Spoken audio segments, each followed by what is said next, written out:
খুবই স্পেশাল। এটা আমাদের সেকেন্ড ষষ্ঠী, বাট এবার আর এত গরম যে আমি আর শাড়ি পরতে পারিনি, তাই জন্য একটা ওয়ান পিস কিনে নিয়েছি, যেটা পরে খুব আরাম আর আমার খুব ভালোও লাগছে। আর কাছাকাছিই যাব, বাড়ির একদমই কাছে। সো আমাদের সিট অ্যান্ড অল সব বুক করাই রয়েছে আগে থেকে। যাবো, একটু মজা টজা করবো, খাওয়া দাওয়া করবো, এটাই। আর আমি ফুল রেডি জামাই ষষ্ঠী। আর ওই যে ও রেডি হয়ে শুয়ে রয়েছে। ও আমার আগেই রেডি হয়ে গেছে, আমারই একটু লেট হয়েছে। লেট বলতে অ্যাকচুয়ালি জামাটা কালকে কিনে এনেছিলাম, তো আগের থেকে রোগা হয়ে গেছি, অনেকটা ঢিলা হয়েছে, সো ফিটিংস করতে হয়েছে একটু। সেটা মা করে দিল, তো করে দেওয়ার পর আমি জামাটা পরলাম। এই বাড়িরও মোটামুটি সবাই রেডি। ওই বাড়ি থেকে বাবা মা যাবে, আর এই বাড়ি থেকে আমি অরিজিতের বাবা মা। আর এবার আর মাকে বলেছি বাড়িতে কোনো আয়োজন করো না, খুব গরম, আমরা কোনো একটা ভালো জায়গায় সবাই মিলে একসাথে লাঞ্চটা করব। তো চলো, যেখানে যাব সেখানে অনেক রকমের অনেক কিছু আয়োজন আছে, সবটাই তোমাদের সাথে ব্লগের মাধ্যমে অবশ্যই শেয়ার করব। আমরা রেডি, এই যে ম্যাচিং আমরা জামার কাপড় পরে নিয়েছি। এইটা আমি কালকেই এনেছি, অরিজিতেরটা আগেই আনা ছিল। আর আমরা টুইনিং করি অলওয়েজ, চেষ্টা করি যদি পাওয়া যায়। তো চলো। বাবার তো একদমই মিষ্টি টিষ্টি খাওয়া বারণ, কিন্তু দইটা বাবা খুব ভালো খায়, তাও পরে দেখলাম দই, রসগোল্লা, মিষ্টি এইসব এনেছে। আর ফল তো রয়েইছে, যা যা থাকে এগুলো আর কি বলার, তাই বলছি না। আর গিফট তো দেওয়া হতেই থাকে, তবু স্পেশালি জামাই ষষ্ঠী হিসাবে যে শাড়ি জামা দিতে হয় ওটাও নেওয়া হয়েছে। আর আলাদা গিফটস অ্যান্ড অল তো রয়েছে, বাবা মাও জামাইকে দিয়েছে, জামাইও বাবা মাকে দিয়েছে, ওগুলো নিয়ে আর কথা বললাম না, কখনোই আমি বলতে পছন্দ করি না। কিন্তু এইবারের যেটা মেন, কোথাও গিয়ে এই জামাই ষষ্ঠীর লাঞ্চটা করার কারণ হচ্ছে, আগের বার খুব মজা হয়েছিল, ব্লগটাতেও তোমরা অনেক ভালোবাসা দিয়েছিলে। অরিজিতের প্রথম জামাই ষষ্ঠী ছিল, কিন্তু মা এত আয়োজন করেছিল আগের বার, সব রান্না নিজে হাতে করেছিল, তার সাথে বাবা বাজার করেছিল। আর দুজনেই এত ক্লান্ত শ্রান্ত হয়েছিল না, ওটা দেখে আমার আর অরিজিৎ কারোরই একদম ভালো লাগেনি। আমাদের মনে হয়েছিল যে জামাই ষষ্ঠীটা যেরকম জামাইয়ের মেয়ের, তেমনি শ্বশুর শাশুড়িরও তো বটেই। তো আমরা খাবো আর বাবা মা কষ্ট করে শুধু রান্না বান্না করেই যাবে, বাজার আয়োজন এগুলো করে যাবে, এটা একদম ভালো লাগেনি। অত ঘেমে নেই, আর জামাই ষষ্ঠী তো বরাবর গরমেই পড়বে, শীতকালে পড়ারও কোনো চান্স নেই।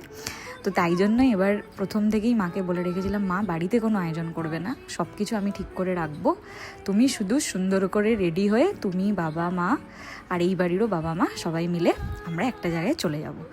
তো সেখানেই নিয়ে এসেছি। এই যে মা দেখো বরণ করা শুরুও করে দিয়েছে, আর এখানে সবাই এসে গেছে, আমার মামাও আছে সাথে। আর তার সাথে যেটা না বললেই নয়, সেটা হচ্ছে এই পুরো স্পেশাল আয়োজনটা করে দিয়েছিল এই নিউ ব্যারাকপুর বিউটিফুল স্যালন আর হাংরিকিয়া ক্যাফে ওনার যিনি রয়েছেন, ডক্টর অভিজিৎ, তিনি। তো তাকে আমি যা যা বলেছিলাম, ইভেন সমস্ত রকম বরণের ব্যবস্থা, পাখা, শঙ্খ, সেগুলোও উনি জোগাড় করে দিয়েছিলেন। তো সবাই মিলে জামাই ষষ্ঠীটা খাটাখাটনি ছাড়া এই গরমের মধ্যে আনন্দ করা, এটাই ছিল মূল লক্ষ্য আমাদের, যে বাবা মাকে একটু রেস্ট দেওয়া। জামাই ষষ্ঠী মানেই তো একটা বিশাল বড় চাপ থাকে সবার মধ্যে, সব বাবা মায়ের মধ্যেই, যে জামাইয়ের জন্য স্পেশাল কিছু করতে হবে, ওটা করতে গিয়ে সব বাবা মারই তো আস্তে আস্তে বয়সও হচ্ছে, তো সেই চাপটা দিতে চাইনি, সেই খাটনি বারবার সেগুলোর আয়োজন করা, সমস্ত বেড়ে বেড়ে খেতে দেওয়া। তো আমি চাইনি যে এবার না, মানে এরপর থেকে আর কোনোবারই আমার বাবা মা ওরকম করে খাটুক, সেটা আমি আর অরিজিৎ কেউই চাইনি। তো জোর করে ওই জন্যই এই আয়োজন করা। কিন্তু এখানে এসে সবাই খুব খুশি হয়েছে, আমার শ্বশুরমশাই, শাশুড়ি মা, আমার বাবা মা, আমার মামা, স্পেশালি অরিজিৎ যার জন্য এত আয়োজন, সেও খুব খুশি। এই দেখো এখানে বাবাও ভিডিও করছে, মা শঙ্খ বাজাচ্ছে, বরণের সব ব্যাপার স্যাপার চলছে। আমি এই সমস্ত ব্যবস্থা করলেও এই পুরোপুরি জামাই ষষ্ঠীর লাঞ্চটা কিন্তু স্পন্সর করেছিল আমার বাবা মাই। দাঁড়া ওর ভিডিওটা করো।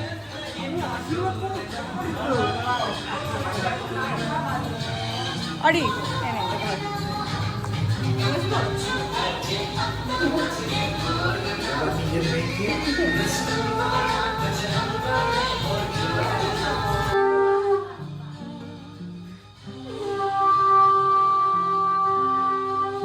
तुझे क्यों देती हूँ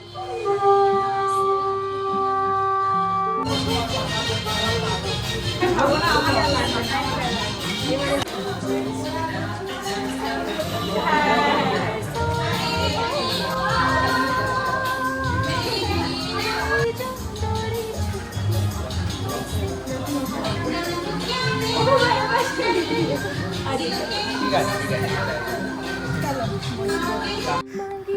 এই যে এখানে এবার খাওয়া দাওয়ার পর্ব শুরু হয়ে যাবে।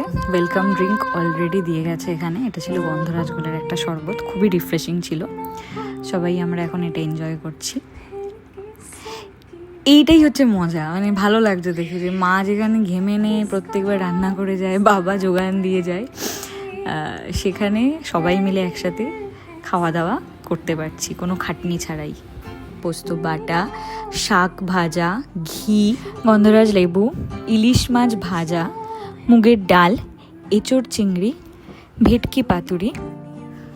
আর এখানে দেখো ভেটকির সাইজটাও তোমাদের আমি দেখিয়ে দিচ্ছি যে মানে পাতুরিটা কতটা, মানে পিসটা দেখলেই তোমরা বুঝতে পারবে, একদমই কিন্তু ফিনফিনে পিস নয়। আর এটা কিন্তু প্রপার ভেটকি ছিল। আর ইলিশ মাছের পিসটাও তোমাদের আগে দেখিয়ে দিয়েছি, কতটা বড় দেখেইছো। যাই হোক, এবার কিন্তু এসে গেছে তারপরে চিংড়ি মাছের মালাইকারি, এটাও তোমরা দেখে নাও এখানে। আর টেস্ট নিয়ে কোনো কথা হবে না। এই সত্যি খুব ভালো হয়েছে গো, খুবই ভালো। আর তোমাকে সবচেয়ে ধন্যবাদ যে আমি যে মেনু বলেছি তুমি সেইটা করেছো। আরে তুমি একটা স্পেশাল গেস্ট বুঝেছো? ভেটকি পাতুরি তো তুমি বললে, তারপরেই তো। হ্যাঁ, আমি মানে এরকম সত্যি বলছি, কেউ করবে না, কোনো রেস্টুরেন্ট করবে না। আমি খুব খুশি গো। ও দাঁড়াও, কী ভাবলে এখানে শেষ নাকি? একদমই না, এখনও তো রয়েছে মেন জিনিস মাটন। মাটনের পর ছিল চাটনি, পাঁপড়, দই, রসগোল্লা এবং নানান রকমের আইসক্রিম।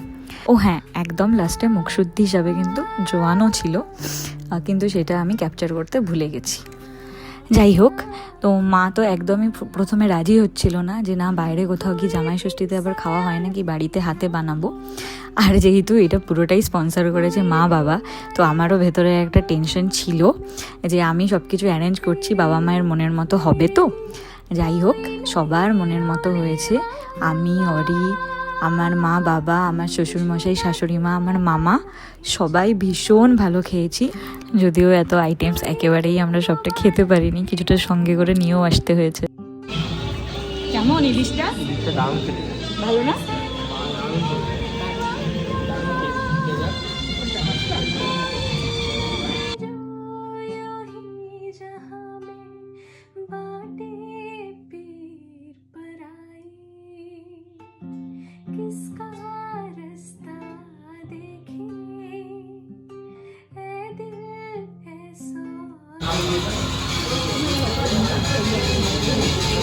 কেমন হলো মা জামাই ষষ্ঠী? বাবা জামাই খুশি তাহলে সব কিছু, জামাই তো দারুণ। জামাই তুমি খুশি তো সবাই খুশি। রান্না বান্না এবার আর রান্নায় শাশুড়ির কোনো হাত নেই। শাশুড়িও খাচ্ছে, সেটা আমি দেখছি।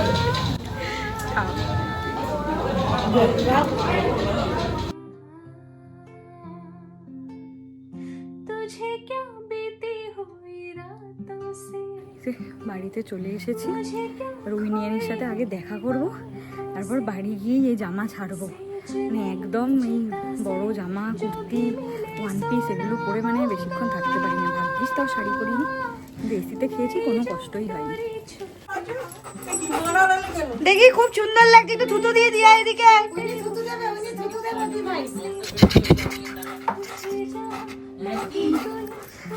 আছে, হ্যাঁ হ্যাঁ আছে আছে, তোমাদের খাবার আছে তো, তোমাদেরও খাবার আছে। ওই ব্যাগটা দেখছি, অরিজিৎ যে ব্যাগটা দিয়েছে। ও এদিকে তাকা, গুইন্দু পুচু। অরি আয় আয়, তুই আয়, অরি তুই আয়, ওদের তোকেই লাগবে। হ্যাঁ ঠিক আসবে এবার। একটাও আইসক্রিম দেবে না মা। আইসক্রিম কে এনেছে? আইসক্রিম আমি এনেছি, একটাও দেবে না। আইসক্রিম দেবে না? দেখ উইনিকে দেখ। কি বলে দিবে করে আসবো। হায় রে নিমা, চল আমরা চলে গেলাম। টাটা টাটা আনি টাটা। ওইনি বাপ রে, অত খাবার কি খাওয়া যায়? প্রচণ্ড মানে এখন আমাদের খাওয়ার মানে এত খাওয়া হয়ে গেছে, এখন একটু কষ্ট হচ্ছে। যাই হোক, সব খেতে পারিনি, কিছু কিছু বাড়িতে আনা হয়েছে পার্সেল করে। কি করব, মানে অত খাওয়া পসিবলই নয়। যাই হোক মেনু আমিই ঠিক করেছিলাম, বাবা মা কিছুই জানতো না। বাবা মা শুধু বলেছিল মানে যেরকম যা লাগবে কি হবে ওটা বাবা মার দিক থেকে, মানে বাবা মা খাওয়াবে, স্পন্সরটা করবে যেহেতু জামাই ষষ্ঠী। বাকি সব কিছু অ্যারেঞ্জ আমি করেছিলাম, মানে মেনুটা কি হবে অ্যানল আমি বলে দিয়েছিলাম, ঠিক সেভাবেই অ্যারেঞ্জ করা হয়েছিল। তো খুব ভালো কেটেছে সময়। এখন মানে আর পারছি না, এখন একটু রেস্ট নেবো, বাড়ি এসে চেঞ্জ করে বিকেলের দিকে হয়তো আবার বেরোতে পারি, মানে হয়তো না বেরোবো হয়তো। যাই হোক, অরিজিৎ তো আর মানে বলছে না না আমি আর এখন ব্লগে আসতেই পারবো না, আমি খেয়ে নড়তে চড়তে পারছি না। ও পুরো এসে একদম বিছানায় শুয়ে পড়েছে। আমি এখনও চেঞ্জ করিনি, একটু টুকটাক কয়েকটা জিনিস কাজ ছিল সেগুলো করলাম, করে এখন চেঞ্জ করব। ভাবলাম না ব্লগটা শেষ করি।